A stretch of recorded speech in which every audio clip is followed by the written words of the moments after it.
तो बात करें डंकी मूवी की, तो इसकी कहानी होगी शाहरुख खान, विकी कौशल, तापसी पन्नू और बाकी के जो दो कैरेक्टर है ये सब फॉरेन जाना चाहते हैं और उसके लिए एक क्लास ज्वाइन करते हैं, IELTS क्लास। अब फॉरेन में जाने के लिए आपको पता है IELTS क्लास जरूरी होती है और ये जो बोमन ईरानी की कोचिंग क्लास है वो सब डॉक्यूमेंट वेरिफिकेशन, IELTS ये सब तैयारी करवा लेते हैं स्टूडेंट्स की, तो उसमें ये सब मिलेगी। इसके बाद ये सब फॉरेन जाएगी भी, हो सकता है लंदन चले जाए, लेकिन इसमें हम देख रहे हैं विकी कौशल शुरू में दिखाई देता है लेकिन बाद में नहीं दिखता, तो बहुत चांसेस है विकी कौशल मरने वाला है। और बात करूँ स्टोरी की, तो ये डंकी मतलब इलीगल इमिग्रेंट्स, और डंकी जो होता है यानी इलीगल इमिग्रेंट्स, इनको रास्ते में बहुत परेशानियां होती है, जैसे औरत हो तो उसका रेप हो जाता है, खाना या फिर पानी ये खत्म हो जाने पर, रेगिस्तान या फिर सुनसान जगह पर मौत भी हो जाती है, और खतरनाक जानवर होते हैं, कई सारी परेशानी होती है। तो नो डाउट इनकी जर्नी आपको इमोशनल कर देगी और इस तरह ऐसा कैसे वो इंडिया आ जाएगा। और उसके बाद हमें एक कोर्ट ड्रामा भी देखने को मिल सकता है। अब यहाँ दो थियरीज है, तो दो में से एक हो सकती है, एक कोर्ट ड्रामा हो सकता है। तो हम सबको पता है कि इलीगल इमिग्रेंट्स के ऊपर एक कानून आया था 3 साल पहले, NRC, तो इस लॉ को क्यों इंडिया में नहीं होना चाहिए, इसके ऊपर सेकंड हाफ होगा और वो एक कोर्ट रूम ड्रामा होगा। सेकंड हाफ मतलब क्लाइमेक्स सीन, और इलीगल इमिग्रेंट्स को कैसे भारत को सुरक्षा देनी चाहिए ये सब होगा उसमें। और दूसरी एंडिंग वो ये हो सकती है, अगर कोर्ट रूम ड्रामा ये सब ना हो, शाहरुख खान ये डंकी ये सब क्लिप दिखाएंगे और फाइनली इंडिया आ जाएगा। इसमें मैं एक चीज ऐड करना भूल गया कि ऐसा भी हो सकता है ये जो कोचिंग सेंटर होते हैं तो ये बहुत बार ऐसे भी करते हैं, ये जो डंकी होती है इलीगल इमिग्रेंट्स, इनको फंसाती भी है, तो पैसे लेकर हो सकता है शाहरुख खान इनको बीच में ही छोड़ दे, यानी पैसे लेकर जो इनका एजेंट होगा जो इनको इलीगल तरीके से ले जा रहा होगा वो इन्हें बीच रास्ते में ही छोड़ दे, तो उसके बाद ये किसी इलीगल तरीके से सारी मुश्किलों से पहुंच जाते हैं, वो हमें देखने को मिलेगा। या फिर ये जहाँ पर जाते हैं वीजा इन सब चीजों के लिए, जो बोमन ईरानी का कोचिंग सेंटर है ये इन्हें पहुंचा देगा किसी दूसरे देश में, और हो सकता है इन्हें वहां से इलीगली उनको जहाँ जाना है वहाँ जाना पड़े। लेकिन मुझे वो पहले वाला ही लग रहा है थियरी। और लास्ट की एक थियरी है, शाहरुख खान ये सब सक्सेसफुली दूसरे देश में चले जाएगी, लेकिन फॉरेन में भी बहुत सारी बकवास चीजें होती है, जिससे हमको लगता है फॉरेन के लोग बहुत अच्छे होते हैं, लेकिन ऐसा नहीं होता। फॉरेन में भी बहुत रेसिज्म है, ये सब चीजें हैं, और बाहर के आए हुए देश के लोगों को वहाँ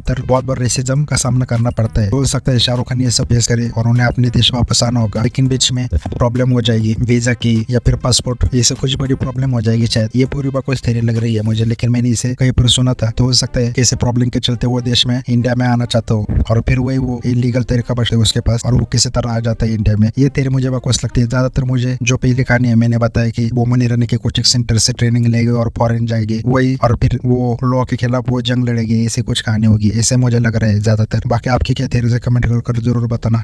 मैं फैक्ट बताना चाहूंगा राजकुमार ईरानी जी का। आपको याद होगा कि मुन्ना भाई 3 आने वाली थी, लेकिन रिसेंटली मैंने एक चीज सुनी कि राजकुमार ईरानी ने वो सब्जेक्ट इसलिए ड्रॉप कर दिया क्योंकि वो सिमिलर था माय नेम इज हंस से या फिर जॉन अब्राहम की न्यूयॉर्क मूवी से। जब अमेरिका में 9/11 अटैक हुआ था तब अमेरिका में एक कानून आया था, एयरपोर्ट पर सारे मुसलमान नाम डाल दिए थे और कोई भी मुसलमान अगर चेकिंग करता तो एयरपोर्ट भी बच जाता और उसको पूरी तरह नंगा करके चेकिंग की जाती। इससे जुड़ी एक कंट्रोवर्सी भी आपने सुनी होगी, ये चीज शाहरुख खान के साथ भी हुई थी। अगर आप अभी भी सर्च करोगे तो मिल जाएगा ये सर के एयरपोर्ट कंट्रोवर्सी। उसके बाद शाहरुख खान ने माय नेम इज खान बनाई थी अमेरिका को जवाब देने के लिए। और 9/11 के बाद क्या हुआ अगर आपको जाननी है तो न्यूयॉर्क मूवी देख लो। तो वही सब्जेक्ट राजकुमार ईरानी के लगे मुन्ना भाई का था कि सर्किट वहां पर जाएगा और उसके साथ वो इसे किसी लड़की के प्यार में पड़ जाएगा, लेकिन ये अटैक हो जाएगा और फिर वही माय नेम इज खान वाला या न्यूयॉर्क वाला स्टोरी अब उस लगे रहो मुन्ना भाई 3 में, लेकिन सब्जेक्ट सिमिलर हो जाएगा, इसलिए राजकुमार ईरानी ने वो सब्जेक्ट ड्रॉप कर दिया। इसलिए मुझे लग रहा है कि ये मूवी किसी का रीमेक नहीं होगी। बाकी देखते हैं मूवी आने पर ही।